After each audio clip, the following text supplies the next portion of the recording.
मुस्लिम सिर्फ एक vote bank बनकर रह गया है।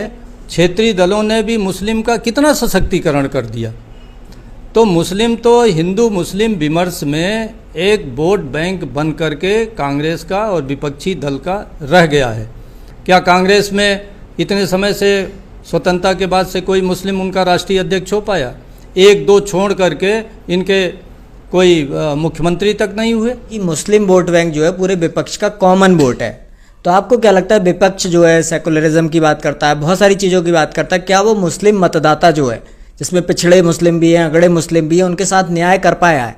आपको क्या लगता है कितना न्याय उनके साथ हुआ है? देखिए, मुस्लिम वोट बैंक की स्थिति तो बड़े हुआपोह की स्थिति है।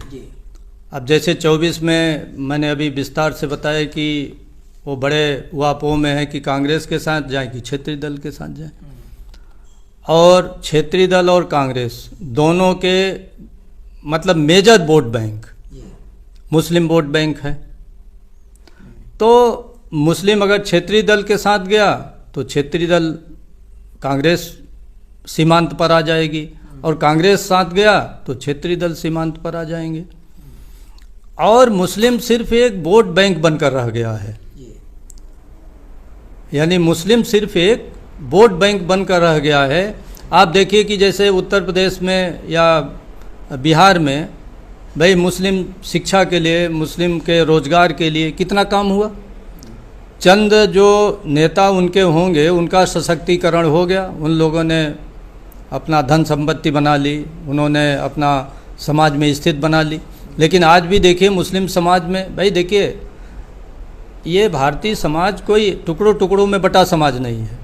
भाई भारत के एक एक निवासियों से मिलकर राष्ट्र बनता है, चाहे वो हिंदू हो, जैन हो, बौद्ध हो, सिख हो, ईसाई हो, मुस्लिम हो, कोई हो, उत्तर का हो, दक्षिण का हो, पूर्व का, पश्चिम, सबको मिलाकर देश बनता है ना।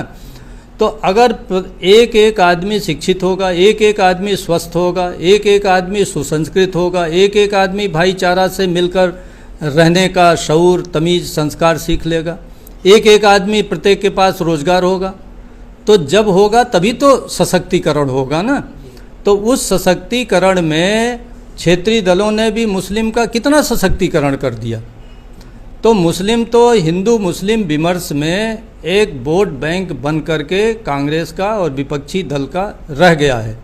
क्या कांग्रेस में इतने समय से स्वतंत्रता के बाद से कोई मुस्लिम उनका राष्ट्रीय अध्यक्ष हो पाया? एक दो छोड़ करके इनके कोई मुख्यमंत्री तक नहीं हुए। तो भाई अगर 14% हैं तो 14% मुख्यमंत्री होने चाहिए थे कि नहीं होने चाहिए थे? हैं? नहीं हुए। भाई सपा की सरकार बनी थी, कम से कम 40% वोट समाजवादी पार्टी में मुसलमानों का था। क्या 40% विधायक की सीट, 40% मंत्री का सीट, 40% रोजगार में, 40% उनको सशक्तिकरण में क्या उनको स्थान दिया गया? क्या नहीं दिया गया? हाँ भाई 14% की बात तो छोड़िए, सपा के वोट बैंक का 40% मुस्लिम है, और बसपा जब भी सत्ता में आती है इसका भी 20-25% वोट बैंक मुस्लिम होता है। तो क्या 20-25% ये प्रतिनिधित्व दे देते हैं क्या उनको?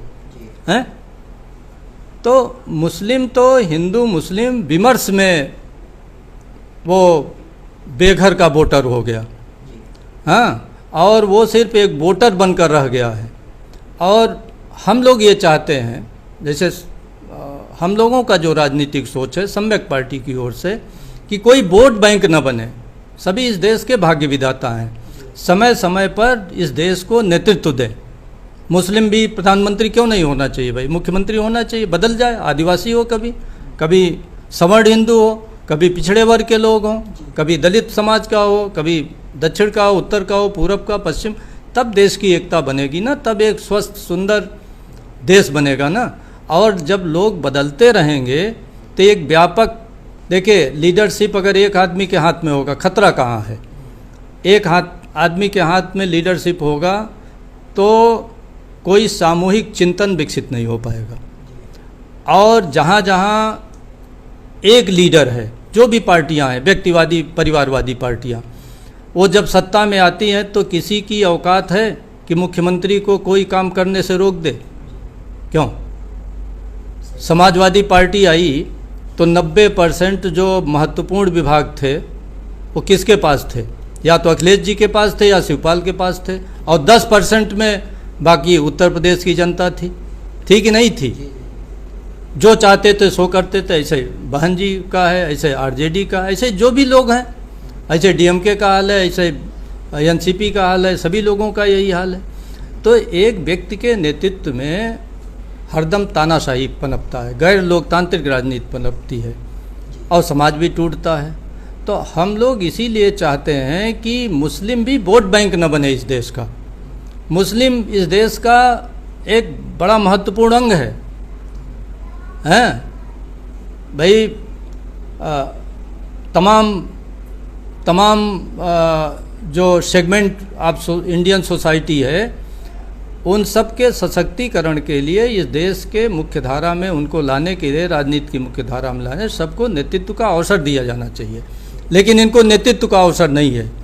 कभी क्षेत्रीय दल कोई नेतृत्व दिए? आप बता दो, किसी पार्टी में राष्ट्रीय अध्यक्ष बना हो, एनसीपी में बन गया, कि डीएमके में बन गया, कि एडीएमके में बन गया, कि बीजू जनता दल में बन गया, कि टीएमसी में बन गया, कि आरजेडी में बन गया? बना कोई राष्ट्रीय अध्यक्ष? कि जदयू में कोई बन गया, कि सपा में बन गया, कि बसपा में बन गया, हैं कि राष्ट्रीय लोकदल में बन गया? किसी दल में बन पाएगा? अभी देवगौड़ा का उदाहरण बता रहे थे, जब से पार्टी बनी वही राष्ट्रीय अध्यक्ष है। तो जब एक व्यक्ति एक परिवार से फुर्सत मिले तब तो दूसरे के नेतृत्व के बारे में सोचा जाए। वो तो सिर्फ हिंदू मुस्लिम डर भय में मुस्लिम को वोट बैंक विपक्षियों का ये बने हुए हैं। और अब 24 में तो उनके सामने एक बहुत बड़ा उहापोह की स्थिति है कि वो जाएं कहाँ। वो बीजेपी को हराना चाहते हैं। अब बीजेपी को हराने के लिए जो प्लेटफार्म है वो प्लेटफार्म पर्याप्त है नहीं, तो फिर कन्फ्यूजन पैदा होगा। तो ये मुस्लिम वोट तो कन्फ्यूज्ड रहेगा और पूरा विपक्ष ही कन्फ्यूज्ड रहेगा। और इस कन्फ्यूज़न को तभी दूर किया जा सकता है जब हम लोग एक लोकतांत्रिक पार्टी विकसित करें। एक दिन की राजनीति नहीं होती, इसीलिए हम बात कर रहे हैं ना भाई। 19 में भी इसी चीज़ की आलोचना होती थी कि आप तो व्यक्तिवाद परिवार है, ये तो चुनाव आ गया सर पर, अब तो पहले फलाने को देख लिया जाए। अरे भाई 5 साल से फलाने को देख रहे हो, 19 के बाद फिर आपने क्या विमर्श शुरू किया? कोई विमर्श शुरू किया? आप जानते भी हो कि ये क्यों विमर्श नहीं शुरू करना चाहते, क्योंकि ये जो फिलहाल की बातें कर रहे हैं ये इसीलिए कर रहे हैं कि उनके जात बिरादरी की राजनीति इस देश से समाप्त न हो, वही सत्ता में आते रहें। इसलिए हम लोग चाहते हैं कि मुस्लिम एक वोट बैंक न बन करके वो देश की मुख्य धारा की राजनीति करे, जबकि कांग्रेस और विपक्षी बीजेपी का भय दिखा करके इनको सिर्फ वोट बैंक में तब्दील रखना चाहते हैं। सर आपने बात की कि लीडरशिप बदलती रहनी चाहिए, लेकिन समाज में एक लीडर जो होता है बड़े लंबे समय में पैदा होता है, हजारों सालों में पैदा होता है, ऐसा भी कहते हैं विपक्षी। तो अगर लीडर नहीं होगा तो नेतृत्व कैसे होगा? या जिसमें क्षमता है वही तो नेतृत्व करेगा। आप कह रहे हैं कि लीडर बदलता रहना चाहिए, 5 साल में 3 साल में लगातार बदलते रहना चाहिए, फिर कैसे नेतृत्व होगा, कैसे समाज आगे बढ़ेगा? देखिए, ऐतिहासिक उदाहरण भी है और सैद्धांतिक जो लोकतंत्र का तकाजा है वो भी चाहता है कि लीडरशिप बदले। इतिहास ये है कि हमने बताया कि 1885 में कांग्रेस बनी और 1947 तक उसमें लीडर बदलते रहे कि नहीं बदलते रहे? 50 लीडर हुए और एक एक से स्टालवर्ट लीडर, एक एक से प्रतिभाशाली लीडर, एक से पढ़े लिखे, एक एक से वक्ता, चिंतक, दार्शनिक, हर प्रकार के लोग आए, जनता के बीच काम करने वाले लोग आए, जुड़े हुए लोग आए। तब विकसित हुई कि नहीं कांग्रेस? विकसित हुई। और अगर एक लीडर को विकसित करते तो क्या कांग्रेस विकसित हो पाती, व्यापक हो पाती? जैसा मैंने कहा, ये विविधता का देश है और विविधता के देश में आप बताइए कि चलो 30-40 प्रमुख विपक्षी दल हैं जो सत्ता में भी रह लिए, ठीक। शरद यादव राष्ट्रीय अध्यक्ष लायक हैं, मायावती जी राष्ट्रीय अध्यक्ष लायक हैं, अखिलेश जी राष्ट्रीय अध्यक्ष लायक हैं, नीतीश जी राष्ट्रीय अध्यक्ष लायक हैं, लालू यादव राष्ट्रीय अध्यक्ष लायक हैं, जयंत जी राष्ट्रीय अध्यक्ष लायक हैं, अनुप्रिया पटेल जी हैं, ओम प्रकाश राजभर हैं, फलाने हैं, ढकाने हैं, बहुत से लोग हैं, ठीक। वहाँ डीएमके एडीएमके के भी स्टालिन हैं राष्ट्रीय अध्यक्ष, उधर शरद पवार है, तमाम लोग हैं। इतने राष्ट्रीय अध्यक्ष तो हैं, क्या बारी बारी से राष्ट्रीय अध्यक्ष होते तो क्या ये बौने रहते क्या? भाई अगर सभी प्रतिभाशाली हैं तो क्या प्रतिभाशाली लोग बदल नहीं सकते? या एक ही प्रतिभाशाली है इस देश में? और लोकतांत्रिक राजनीति कोई राजतंत्र नहीं है, ये राजतंत्र नहीं है, ये लोकतांत्रिक देश है, लोकतांत्रिक संविधान है, लोकतांत्रिक व्यवस्था है। तो लोकतांत्रिक व्यवस्था में तो बदलाव ही लोकतंत्र है, और बदलाव ना होना लोकतंत्र के विरुद्ध है, वो जड़वाद है, वो गतिशीलता नहीं प्रदान करेगा, वो व्यापक नहीं होगी। एक व्यक्ति कितना क्षमतावान होगा, एक व्यक्ति को पूरा देश नेता मान लेगा? वो तो पिद्दी टाइप के लोग हैं, किसी जात के नेता हैं, किसी क्षेत्र के नेता, इससे ज़्यादा औकात है क्या? इन्हीं नेताओं को कहते हैं इनको ना उखाड़ फेंका जाए, और इन्हीं नेताओं को उखाड़ फेंकने से ही हम राष्ट्रीय स्तर की पार्टी बना पाएंगे। या ये त्याग करें, ये त्याग करें कि अपना राष्ट्रीय अध्यक्ष का मोह छोड़ें, और राष्ट्रीय अध्यक्ष का मोह छोड़ करके एक व्यापक लोकतांत्रिक पार्टी बने। और जब लोकतांत्रिक पार्टी बन जाती है, अगर संगठन मजबूत हो जाता है, सब समूह में काम करना सीख लेते हैं, समूह में चलना, समूह में सोचना, जब समूह में पराक्रम जैसा कहते हैं ना करना जब आदमी सीख जाता है, तो बने हुए संगठन का अगर कोई ये गधा टाइप का आदमी भी, हालांकि ये अशोभनीय शब्द है, लेकिन अगर गधा भी कोई राष्ट्रीय अध्यक्ष बना दिया जाए तो पार्टी चलेगी कि नहीं चलेगी?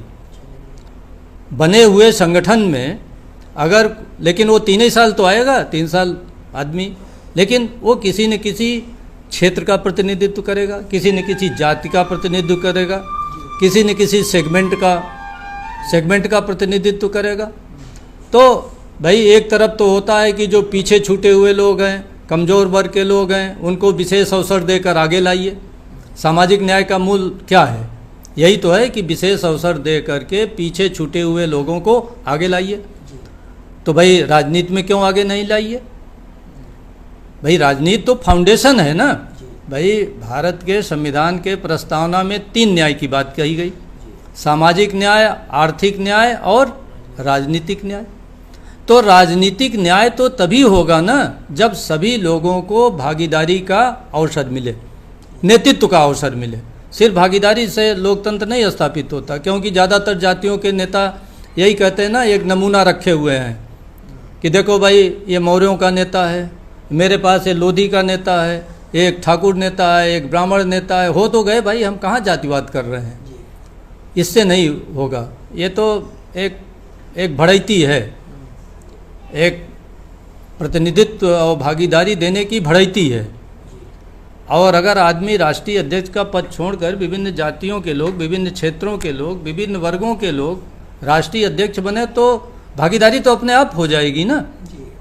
तो लीडर लोकतंत्र के लिए जरूरी नहीं है। और क्या लीडर राष्ट्रीय अध्यक्ष होकर ही लीडर बनेगा? भाई लीडर राष्ट्रीय अध्यक्ष से हट करके क्या पार्टी में काम नहीं करेगा? वो क्यों? और करना चाहिए। भाई जिस पार्टी ने आपको राष्ट्रीय अध्यक्ष बनाया, 3 साल 5 साल मान सम्मान दिया, आपको मुख्यमंत्री बनाया, तो क्या आप हरदम मुख्यमंत्री रहेंगे, हरदम राष्ट्रीय अध्यक्ष? अरे हट करके आप सहयोग करिए ना। अच्छे विचारक हैं, अच्छे चिंतक हैं, मेहनती हैं, हाँ, आप अच्छा नेतृत्व करता हैं, तो आप राष्ट्रीय अध्यक्ष से हटकर भी तो पार्टी को लीडरशिप दे सकते हैं ना। लीडर तो लीडर ही होता है ना, जरूरी है कि वो राष्ट्रीय अध्यक्ष ही बने हरदम। और इस देश में बहुत बड़ा देश है, सैकड़ों लीडर की ज़रूरत है। तो सारे लोग तो राष्ट्रीय अध्यक्ष नहीं बन जाएंगे ना, लेकिन सारे लोग तो नहीं बन जाएंगे, लेकिन बारी बारी से बनना चाहिए। ये भी लोग कहते हैं अरे भाई सभी थोड़ी राष्ट्रीय अध्यक्ष बन जाएंगे। सत्य है, सभी नहीं बन जाएंगे, लेकिन एक ही क्यों बन जाएगा? सब तो नहीं बनेंगे, लेकिन एक ही क्यों बन जाएगा? ये भी तो लोकतंत्र में वाजिब प्रश्न है ना।